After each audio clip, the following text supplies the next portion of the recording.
topik yang seru banget loh, yaitu sistem kekerabatan di Indonesia. Ternyata cara kita menarik garis keturunan itu beda-beda loh. Ada yang ikut ibu alias matrilineal, ada juga yang ikut ayah alias patrilineal. Nah, buat bahas ini lebih dalam, suara aku. Hah? Lah kamu? Maaf ya. Halo semuanya, selamat datang di Budaya Talks. Aku Alta, dan hari ini kita bakal bahas topik yang seru banget loh, yaitu sistem kekerabatan di Indonesia. Ternyata cara kita menarik garis keturunan itu beda-beda loh. Ada yang ikut ibu alias matrilineal, ada juga yang ikut ayah alias patrilineal. Nah, buat bahasnya lebih dalam, saya ditemani dua tamu spesial, ada Gisna dan Syakira. Halo Alta. Hai, aku seneng banget deh bisa gabung di podcast ini. Sama. Topik hari ini pasti menarik banget ya? Iya, menarik banget. Setuju.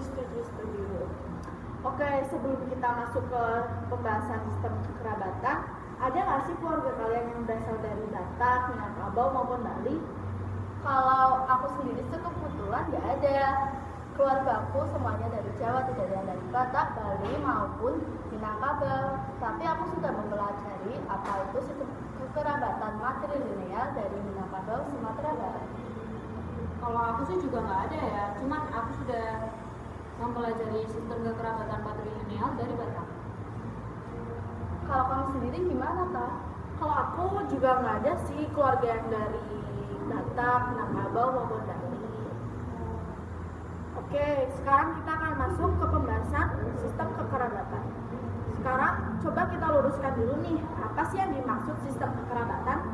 Sistem kekerabatan itu cara masyarakat mengatur hubungan keluarga, menarik garis keturunan, menentukan hak dan kewajiban, sampai soal warisan. Jadi, lewat sistem ini kita tahu identitas keluarga kita ada di pihak siapa. Wah, betul banget sih. Di Indonesia sendiri ada banyak sistem kekerabatan, tapi yang paling sering dibahas memang dua ini, matrilineal dan patrilineal. Dan serunya, dua-duanya punya logika sosial yang berbeda banget. Oh, jadi itu toh yang dimaksud sistem kekerabatan. Sekarang aku mau nanya Agis, kamu kan banyak meneliti budaya Minangkabau. Bisa jelasin nggak sih gimana sistem matrilineal itu? Jadi, kalau di Minangkabau, Sumatera Barat, garis keturunan ditarik dari ibu. Artinya, seorang anak masuk ke suku ibunya. Nama sukunya, identitas kekerabatannya, semuanya ikut dari ibu perempuan. Contoh marga dari Minangkabau itu apa aja sih? Semisal, ada anak itu yang namanya Arifin, terus ibunya itu bermarga Caniago, maka nama anak tersebut menjadi Arifin Caniago. Oh, begitu. Dicatat ya, guys. Ya, jangan lupa ya. Berarti beda ya sama kebanyakan daerah lain di Indonesia? Iya, beda banget. Misalnya soal harta pusaka. Di Minang ada yang namanya pusaka tinggi tanah, rumah gadang, dan aset turun-temurun. Semua itu diwariskan melalui garis ibu. Bahkan sosok mama atau paman dari pihak ibu punya peran penting banget buat mendidik dan membimbing keponakan laki-laki. Wah, menarik banget sih.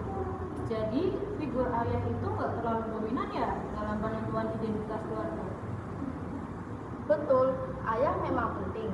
Tapi kalau soal identitas suku dan aset keluarga, garis ibu lebih utama. Oh, jadi begitu toh sistem matrilineal. Nah, sekarang aku mau nanya Syakira. Kamu kan meneliti budaya Batak. Katanya patrilineal ya? Iya, betul.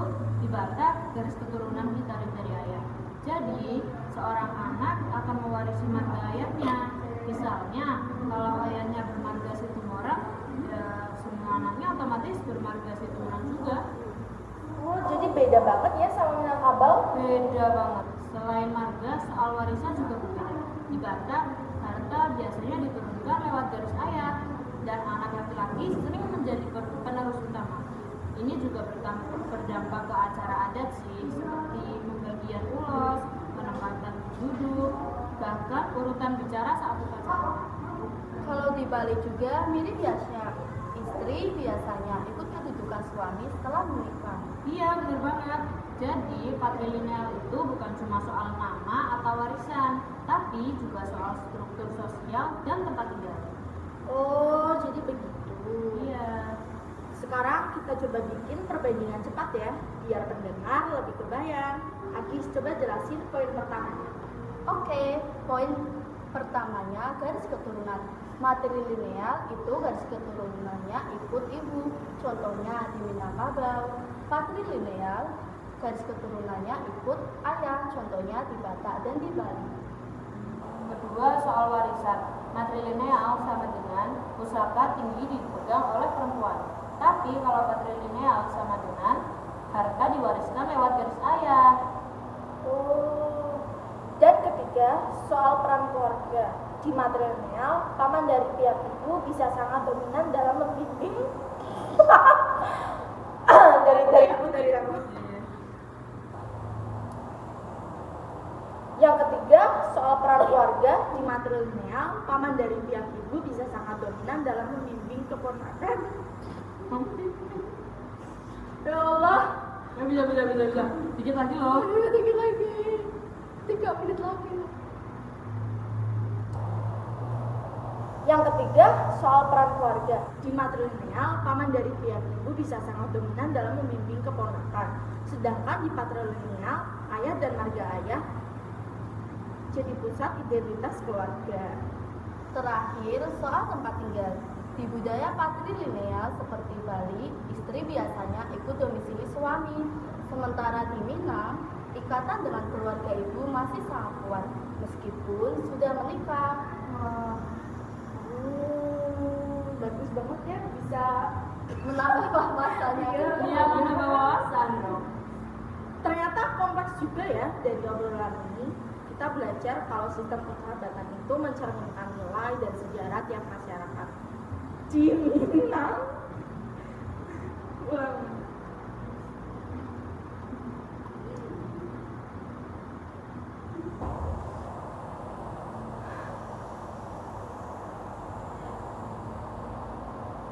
wah, ternyata kompleks juga ya. Dari obrolan ini kita belajar kalau sistem kekerabatan itu mencerminkan nilai dan sejarah tiap masyarakat. Di Minang, matrilineal menjaga harta pusaka dan identitas kaum lewat perempuan. Di Batak dan di Bali, patrilineal menegaskan marga dan jaringan sosial lewat garis ayah. Dan dua-duanya punya keunikan masing-masing loh. Gak ada yang lebih baik atau lebih buruk. Semuanya hasil penyesuaian budaya dengan kebutuhan masyarakatnya. Betul banget. Dan penting juga buat kita menghargai keragaman sistem ini, karena ini bagian dari identitas bangsa kita. Setuju. Nah, itu tadi pembahasan kita tentang matrilineal versus patrilineal di Indonesia. Sebentar. Kita belum bahas tentang keunikannya deh. Oh iya, keunikan dari sistem kekerabatan matrilineal itu apa sih? Jadi kalau untuk keunikan dari sistem kekerabatan matrilineal itu, generasi yang dilahirkan akan berpengaruh pada ukuran rumah gadang yang dihuni. Misalnya, rumah gadang kan menjadi pusaka dan tempat diadakannya berbagai acara penting. Jika seorang laki-laki telah berkeluarga, maka rumah gadang yang ditempati oleh saudara perempuan bersama suami serta anak mereka. Pengembangan rumah mereka juga akan menyesuaikan kebutuhan anak perempuannya. Ada juga loh pengertian keluarga di dalam rumah gadang, yaitu ada paruwik, jurai, dan samande. Yang kedua, pernikahan eksogami. Budaya matrilineal membuat pernikahan eksogami menjadi dianjurkan agar kedua belah pihak atau salah satu pihak dari yang menikah tidak lebur ke dalam kaum kerabat pasangan pernikahan dengan perempuan dari luar suku Minangkabau. Tidak disukai karena anak tidak akan mempunyai suku. Sebaliknya, perkawinan dengan laki-laki luar suku Minangkabau tidak dipermasalahkan karena tidak merusak struktur adat dan anak tetap mengikuti suku dari ibunya. Dan yang terakhir, kalau kita kan yang melamar itu pihak laki-lakinya, tapi karena sistem matrilineal ini, jadi yang melamar itu dari pihak perempuannya. Pihak perempuan akan membeli si laki-laki dengan uang yang disebut uang jabri. Unik juga ya, Iya. perempuan membeli si laki-laki. Iya, berbeda ya dengan Beda banget sumpah. Makasih banyak Agis dan Syakira udah berbagi wawasannya. Sama-sama Sama-sama, Alta. Semoga informasi yang kami sampaikan bermanfaat dan menambah wawasan kita semua. Terima kasih sudah mendengarkan.